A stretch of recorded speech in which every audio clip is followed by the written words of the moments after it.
Novas revelações surgem no caso do assassinato de Nikki Saley McCain, mãe da Califórnia, desaparecida em 2024. Mesmo sem achar o corpo, autoridades do condado de Shasta acusaram Tyler McCain de matar a esposa. Por mais de uma semana, testemunhas prestaram depoimento durante uma audiência preliminar e espera-se que o juiz decida em breve se o caso realmente irá a julgamento. Estamos descobrindo muito mais sobre o que supostamente acontecia a portas fechadas nessa casa de família e por que uma testemunha diz que quer retirar o que disse. Bem-vindo ao Sidebar, apresentado pela Law and Crime. Eu sou Jesse Weber. Está em andamento em Redding, Califórnia, a audiência preliminar do caso de Tyler McCain, acusado de matar sua esposa Nikki para impedi-la de testemunhar contra ele em um caso de violência doméstica.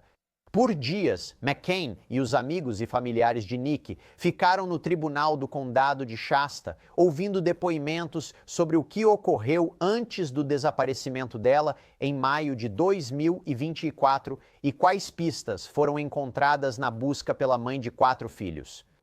Nikki foi dada como desaparecida pouco antes de testemunhar contra o marido Tyler por uma violência doméstica que a levou ao hospital.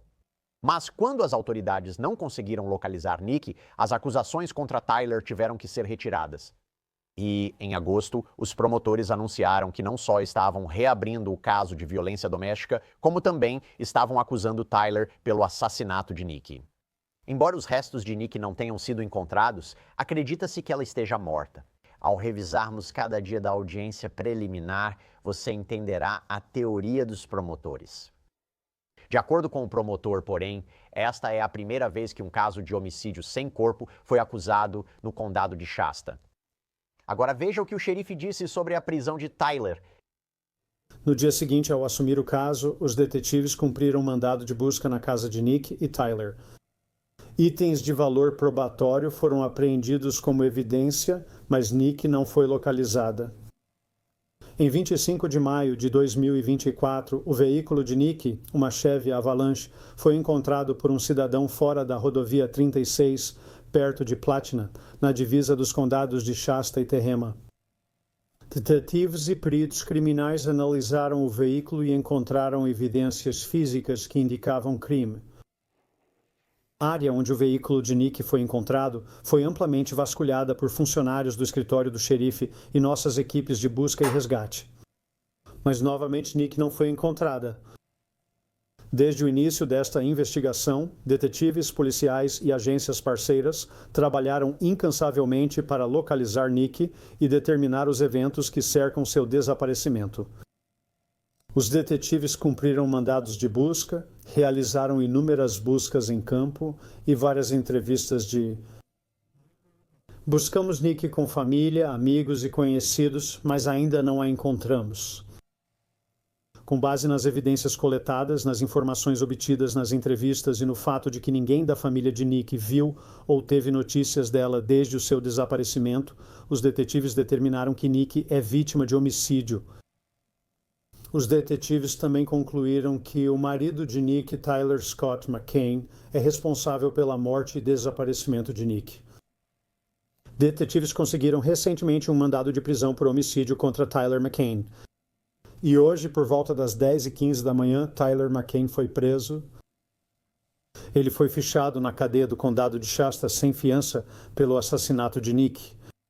Houve um comunicado à imprensa divulgado pelos promotores na época, com mais detalhes sobre a violência aterrorizante que Nikki teria sofrido a portas fechadas. Um informante confidencial disse aos detetives que Tyler McCain confessou ter matado Nikki em 18 de maio de 2024, após um caso de violência doméstica. Investigações revelaram histórico de violência doméstica entre Tyler McCain e Nikki desde cerca de 2020. Em 1º de dezembro de 2023, Nikki registrou boletim de ocorrência no departamento do xerife do condado de Shasta, após sofrer violência doméstica de Tyler McCain na semana anterior.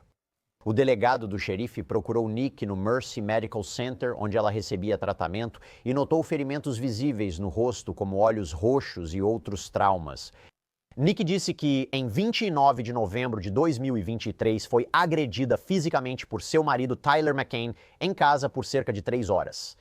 Nesse período, Tyler McCain bateu várias vezes no rosto de Nick, puxou seu cabelo, jogou muita água sobre ela, amarrou seus tornozelos e pulsos e tapou sua boca com fita. Nick disse que pelos acontecimentos temeu por sua vida e achou que morreria. Após ser preso, Tyler se declarou inocente das 12 acusações, incluindo assassinato, cárcere privado, posse e munição após ordem de proteção criminal e falsificação. Segundo a KRCR, ele está preso sem fiança. Mas nos últimos dias é sobre isso que queremos falar. Ele esteve no Tribunal do Condado de Shasta ouvindo detalhes do caso, enquanto um juiz decide se há provas suficientes para levar a julgamento.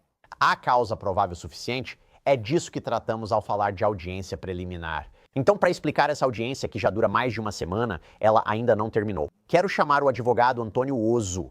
Antônio, é ótimo ver você. Você acompanha esse caso há meses.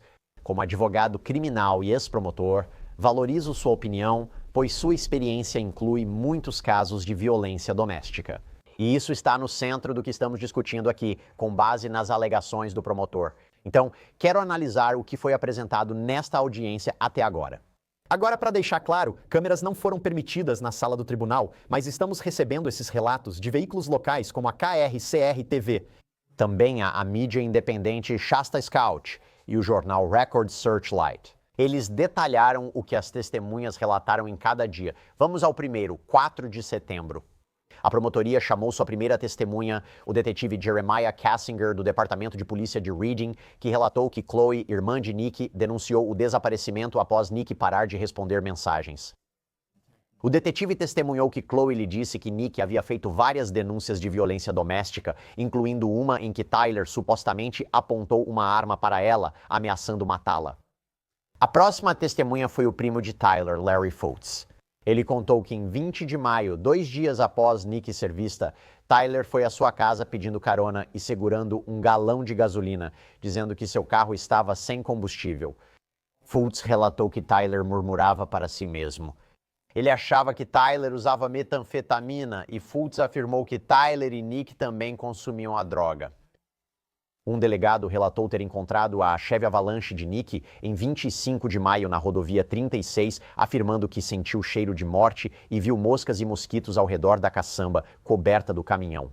O caminhão apresentava indícios de ter sido usado para transportar um corpo, mas os restos mortais de Nick não estavam lá. Mas, novamente, os restos mortais de Nick não estavam dentro, eles não estavam por perto. Outro detetive relatou pistas, incluindo o depoimento de uma testemunha ocular que viu o caminhão desaparecido e um homem branco, com aparência de usuário de drogas, andando em uma estrada remota. Segundo o detetive, essa testemunha depois reconheceu Tyler em uma roda de reconhecimento. Naquela tarde, Nick foi ouvida. Foi reproduzida uma gravação de áudio em que Nick descreveu aquele ataque brutal cometido por Tyler em 2023. Então, Anthony, isso é tudo do primeiro dia. O que mais te chamou a atenção? Bem, acho que temos um comportamento repetitivo de violência por parte de Tyler contra Nick neste caso. Ao analisar homicídios, especialmente por violência doméstica, esse tipo de evidência sobre o relacionamento é o que a promotoria usará para provar o motivo. E, aliás, em audiências preliminares, de modo geral, eles precisam apresentar tudo isso? Ou é como se dissessem, olha, estamos indo além do necessário para mostrar que esse caso deve ir a julgamento? Acho que é a segunda opção, Jesse. Não é uma exigência, e sim um padrão inferior ao de culpa ou inocência, além de dúvida razoável. Na verdade, acho que fora da Califórnia não se vê tanto o uso dessas audiências preliminares, mas na Califórnia há uma grande ênfase na eficiência e em não mostrar todas as cartas, sabe? Acho que é isso que a promotoria está fazendo aqui. A defesa vê isso e pensa, agora sabemos o rumo da promotoria, certo? Então podemos usar isso a nosso favor. Com certeza, isso é extremamente benéfico para a defesa. Sempre que você tem a oportunidade de interrogar as testemunhas do Estado, antes de estar marcado para um julgamento real, isso vai ser um grande benefício. Vamos ao segundo dia. Já se passaram cerca de 7 dias aqui. No segundo dia, o sargento detetive Jerry Moll, do gabinete do xerife, exibiu fotos dos ferimentos de Nick após ela supostamente ser espancada por Tyler. Estas imagens supostamente mostram traumas faciais, olhos roxos, cortes e hematomas. 2 delegados também testemunharam sobre uma abordagem de trânsito quando pararam Tyler em abril, depois que ele foi visto jogando coisas pela janela, de acordo com o Record Searchlight. Eles disseram que encontraram a carteira de motorista parcialmente queimada de Nick dentro da carteira de Tyler. O perito forense testemunhou sobre as evidências achadas quando encontraram o caminhão de Nick. Ela também mencionou o forte odor de decomposição que vinha da caçamba coberta do caminhão. E dentro havia um lençol branco com aparentes manchas de sangue, e sangue seco estava espalhado pela caçamba do caminhão, junto com fios de cabelo escuro. O técnico também revelou um detalhe absolutamente horrível. Quando o Avalanche foi colocado em um elevador para que pudessem verificar por baixo, o sangue se acumulou e começou a pingar. Agora, Antônio, isso é horrível. Acho que você percebe que a Nick está morta. Mas isso está diretamente ligado ao Túlio? Bem, acho que com o documento queimado pode ser que sim, mas o ponto principal de todas essas evidências é estabelecer, veja, que ela de fato está morta, certo? Quando estamos lidando com um caso de assassinato e não temos um corpo, a promotoria realmente precisa se apoiar nessas evidências circunstanciais para estabelecer que ela de fato está morta.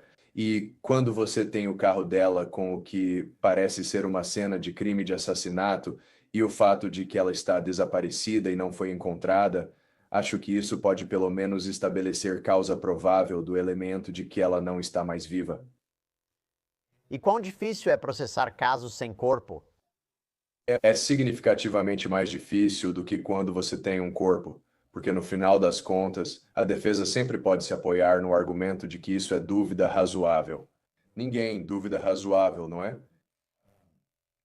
É meio que uma defesa embutida. E você não tem aquele testemunho do médico legista que normalmente teria em um julgamento de homicídio comum. Então isso cria uma posição realmente difícil para a promotoria. Precisamos falar sobre o que aconteceu no terceiro dia, certo? Então, de acordo com as reportagens, Tyler ficou basicamente imóvel em sua cadeira na mesa de defesa, talvez com a cabeça entre as mãos, só levantando o olhar de vez em quando antes de abaixar a cabeça novamente. Mas então, no terceiro dia dessa audiência preliminar, Tyler teria tido um surto. Isso ocorreu durante o depoimento sobre fotos vistas por uma testemunha nas paredes da casa durante a busca. E foi aí que Tyler teria gritado: "Isso é besteira." Ele obviamente disse isso. "Isso é besteira."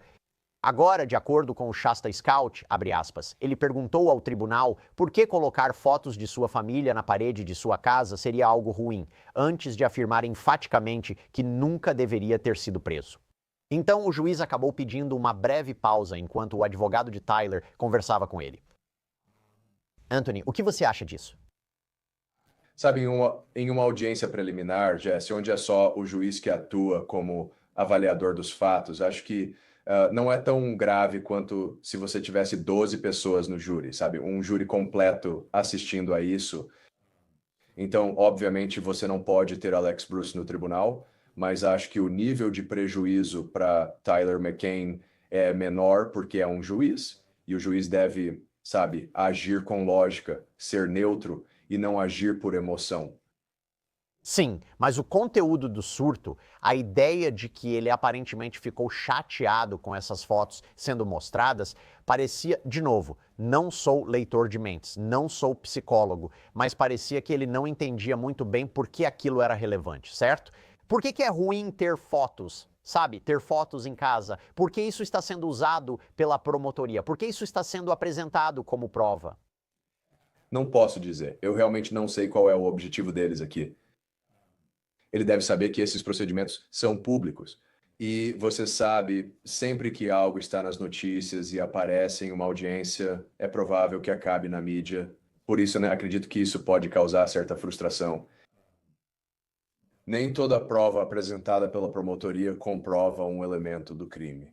Às vezes só cria um contexto familiar e pode ser apenas para que o juiz tenha uma compreensão melhor da natureza do relacionamento de Tyler McCain e Nick McCain. Esse surto não foi o único acontecimento do terceiro dia. Ainda temos mais para conversar. No terceiro dia, o perito forense voltou a testemunhar sobre evidências encontradas na investigação. Ela disse que um membro da comunidade encontrou cartões de crédito parcialmente queimados com o nome da Nick e os entregou aos investigadores. A promotoria exibiu fotos comparando os padrões de queima dos cartões de crédito com o da carteira de motorista da Nikki. Eles pareciam iguais. Também houve depoimento sobre uma busca em uma garagem pertencente a Janet Hayward. Essa é a mãe do Tyler. Agora, os investigadores dizem que encontraram um edredom branco parcialmente queimado enfiado em um canto da garagem. E por causa da fuligem encontrada no teto e algumas teias de aranha queimadas, os peritos determinaram que algo havia sido queimado dentro da garagem recentemente. Anthony, se você combinar isso com o depoimento sobre o galão de gasolina, pode achar o corpo, restos mortais e outras provas de queima. Acho que os promotores estão chegando a uma conclusão. Claro, acho que eles estão realmente contando com evidências circunstanciais, especialmente sem um corpo, sem uma cena de crime direta, meio que construindo esses blocos para criar um quadro maior de que há uma possível queima para se livrar de Nikki McCain. No quarto dia, surgiram novas informações sobre o abandono do caminhão de Nikki e revelações sobre um suposto caso dela. Um homem chamado Justin Caring, também conhecido como Teutul, morava em um trailer na propriedade ou perto dos McCain. E segundo relatos, ele estava com Tyler quando Tyler levou a avalanche para a área rural onde ela foi abandonada.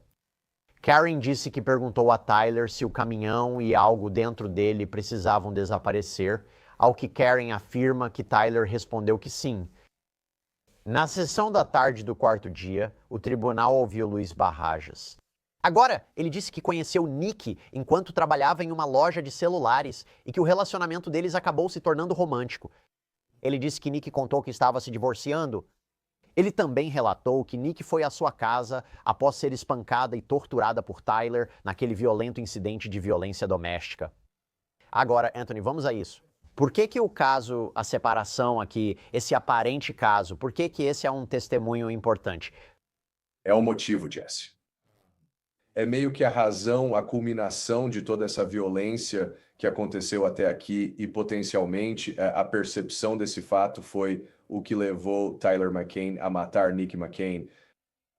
É uma faca de dois gumes, porque isso abre a possibilidade de uma defesa por súbito impulso para a defesa. Mas se você realmente analisar o depoimento dessa testemunha, ele também fala sobre comportamentos violentos repetitivos de Tyler em relação a Nikki, o que mostraria que ele não agiu por impulso quando cometeu esse crime. Sim, e só para esclarecer, ele também é uma boa testemunha para corroborar a suposta violência doméstica que ela sofreu. Mas esse é um caso complicado, imagino, para os advogados de defesa, porque para os promotores eles iriam querer apresentar provas de violência doméstica e iriam querer apresentar provas de que Nikki estava prestes a testemunhar contra Tyler, certo? Mas onde está o limite? Porque se eles apresentarem muitas provas de violência doméstica, isso pode ser excessivamente prejudicial para o réu. Ou isso não se aplica aqui porque a violência doméstica está tão ligada ao motivo neste caso? A segunda opção, Jesse, acho que quando você está analisando um homicídio entre marido e mulher, qualquer tipo de violência anterior vai ser altamente relevante e vai passar em qualquer teste de equilíbrio em relação ao prejuízo. É prejudicial, eu acho, mas não é excessivamente prejudicial. Então é isso que o... No quinto dia, Barajas continuou o depoimento e disse que ele e Nikki foram íntimos em 17 de maio de 2024, última vez que a viu. Eles estavam trocando mensagens, eles estavam se ligando depois disso, até a madrugada de 18 de maio. Mas então o lado da conversa de Nikki parou abruptamente. Agora, em uma reviravolta, a defesa apresentou mensagens entre os dois que aparentemente lançaram suspeitas sobre Barajas. Então, em algumas das últimas comunicações deles, eles estavam brigando. Segundo o Shasta Scout, Nick pegou carona com Justin Caring. E em mensagens de texto, Barajas supostamente a acusou de dormir com Karen, dizendo coisas como que ele ia liberar todo o mal dele sobre ela e que ela iria pagar. Ele disse que Nick acreditava sentir espíritos por perto às vezes. Ele disse que esperava que aquilo que rondava a casa dela a pegasse. Baras afirmou ao tribunal que as mensagens vinham de insegurança e não tinham relação com seu relacionamento com outra pessoa. Anthony, algum problema? Com certeza, não é um problema. Isso definitivamente cria outro suspeito para o qual a defesa pode culpar neste caso, especialmente quando você não tem um corpo. Esse é outro tipo de obstáculo que a defesa pode lançar na cadeia da acusação para tentar desestabilizá-los ou fazer com que o júri encontre uma dúvida razoável.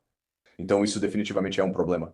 E eu acho que vai ser muito importante para o Estado usar essas provas forenses para tentar ligar as coisas de volta ao Tyler McCain. E sobre isso, outra testemunha, uma especialista em DNA do Departamento de Justiça, falou do sangue achado em um lençol na caçamba do caminhão. A análise revelou que o sangue no lençol e na caçamba do caminhão era de Nick. E ela conseguiu chegar a essa conclusão graças ao DNA de parentesco. Ela comparou o sangue com o DNA da filha da Nick e do Tyler. Mas ela também testemunhou que o sangue e outros fluidos no lençol mostram, abre aspas, um apoio muito forte para a inclusão do Tyler. O que você acha disso? Esse é um ponto crucial para a acusação. Essa prova que vai contra qualquer teoria da defesa de que foi Baraz ou de que Tyler não estava envolvido. Acho que quando você junta isso com a avaliação do perito, eles sentiram cheiro de decomposição. Esses fatos são ótimos para a acusação provar que ela foi assassinada e que Tyler participou tanto do crime quanto do descarte do corpo. Certo. A KRCR informou que a mãe de Tyler, Janete, também testemunhou no quinto dia, mas não trouxe muitas informações. Disseram que ela não lembrava de muitos detalhes, mas então chega o sexto dia. No sexto dia, houve um depoimento chocante de uma única testemunha. Lembra mais cedo, quando eu mencionei que um informante confidencial disse aos investigadores que Tyler tinha admitido que matou Nick? Esse informante foi ao tribunal e disse que inventou tudo. Aqui está o que sabemos. Segundo reportagem do Record Searchlight, o informante é um homem chamado Franz Nelson. Em certo momento, ele teria morado na propriedade dos McCain. Os promotores exibiram uma entrevista gravada pelos delegados do condado de Shasta com Nelson, que estava preso por outro caso na época. No vídeo, Nelson disse que Tyler contou que ele e Nick estavam brincando de luta na cama antes de dormir. Afirmou que Tyler lhe disse que quando acordou, viu vômito, tentou fazer reanimação cardiopulmonar em Nick, e Nelson disse que Tyler estava chorando quando lhe contou que, abre aspas, provavelmente a havia matado. Segundo o Record Searchlight, Nelson afirmou no vídeo que usaria um gravador para tentar fazer Tyler contar o que aconteceu. Não está claro o que ocorreu com essa gravação, caso tenha existido. Mas então Nelson disse no tribunal que inventou tudo. Sim, ele confirmou que as autoridades disseram que ele sairia da cadeia se cooperasse. Ele afirmou ter contado várias mentiras ao detetive. O Record Searchlight citou Nelson. Eu só queria sair da cadeia e inventei tudo. Não estava pronto para voltar para a prisão. Eu falava qualquer coisa para sair da cadeia naquela época. Já esteve preso? Você fala qualquer coisa para sair. Esta é minha quinta sentença de prisão. Agora, Antônio, como os promotores permitiram isso? Era esse o testemunho esperado dele? O que está acontecendo? Não, eu não acho. Quero dizer, no fim das contas, testemunhas, depoimentos ao vivo, as coisas acontecem no julgamento e acontecem nas audiências. A promotoria tem o dever ético de pedir que suas testemunhas falem a verdade. Acho que esse é um dos benefícios para a promotoria em ter a audiência preliminar, saber o que as testemunhas dirão. Vamos registrá-los oficialmente, assim eles já entendem. Franz Nelson talvez não seja a melhor testemunha para eles. Mas eu não acho que uma admissão seja necessária em um caso como este, embora definitivamente teria sido útil. Sim, eu ia perguntar se essa mudança de direção afeta a audiência preliminar e a existência de causa provável para prosseguir contra Tyler. Não acho, pois creio que há provas de outras testemunhas para estabelecer causa provável. Acho que isso dificulta o depoimento dessa testemunha em um julgamento, porém porque duas versões diferentes do que aconteceu. Bem rápido, antes de irmos para o sétimo dia, o último dia sobre o qual vamos falar, como seria permitido ele testemunhar sobre o que Tyler lhe contou? Isso não é fofoca? Não, não é fofoca. Existem muitas exceções à regra. Uma admissão da parte contrária não é fofoca e pode ser aceita no tribunal. No caso California versus Tyler McCain, tudo que Tyler McCain disser pode ser usado contra ele. Aí está, certo? Dia 7. O dia 7 trouxe, na minha opinião, algumas das evidências mais perturbadoras desta longa audiência preliminar. Imagens nunca antes vistas de uma câmera ring que mostravam Tyler, ou supostamente mostravam Tyler, do lado de fora de uma porta gritando com sua esposa. Segundo o Record Searchlight, Tyler gritou, "Abre a porta, Pam!" E alguém na casa, possivelmente Nick, respondeu, "Não. Se você não abrir a porta agora, eu juro que vou te matar, Palmore." Então, pouco tempo depois no vídeo, ele diz, "Eu estou te pedindo, por favor, educadamente, para abrir essa parra de porta. Eu vou matar todo mundo nessa parra de casa. Eu juro que todo mundo da família vai morrer." E depois, mais tarde, ele diz, "Agora estou calmo. Abre a porta, abre a porta, abre a porta, abre a porta." É bem assustador, mesmo que você não assista. Quero dizer, só de falar já dá para ter uma ideia do que estamos falando aqui. Agora, esse vídeo aparentemente foi gravado na casa da irmã da Nick, Chloe Saley. A data da gravação não está clara, mas segundo o detetive que testemunhou sobre o vídeo, Nick morou um tempo com Chloe durante uma fase difícil no casamento deles.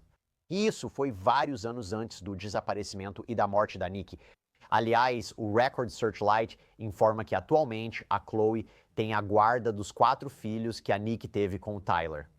Há ordens de proteção que impedem Tyler de contatar seus filhos e a família da esposa. Anthony, isso é realmente perturbador. Como isso pode ser usado como prova se está meio distante dos eventos em questão? Acho que isso volta à questão de ser uma evidência sobre a natureza do relacionamento e, muitas vezes, sobre o estatuto de homicídio, isso permite que essa evidência volte a ser considerada. Na maioria das vezes, você terá que relacionar isso de volta. Se a denunciante, neste caso, se Nick estava ciente de que ele estava agindo dessa forma. Mas, novamente, eu acho que mesmo que você não consiga, isso só mostra o tipo de comportamento violento do Tyler em relação a Nick que vai ser relevante nesse tipo de julgamento.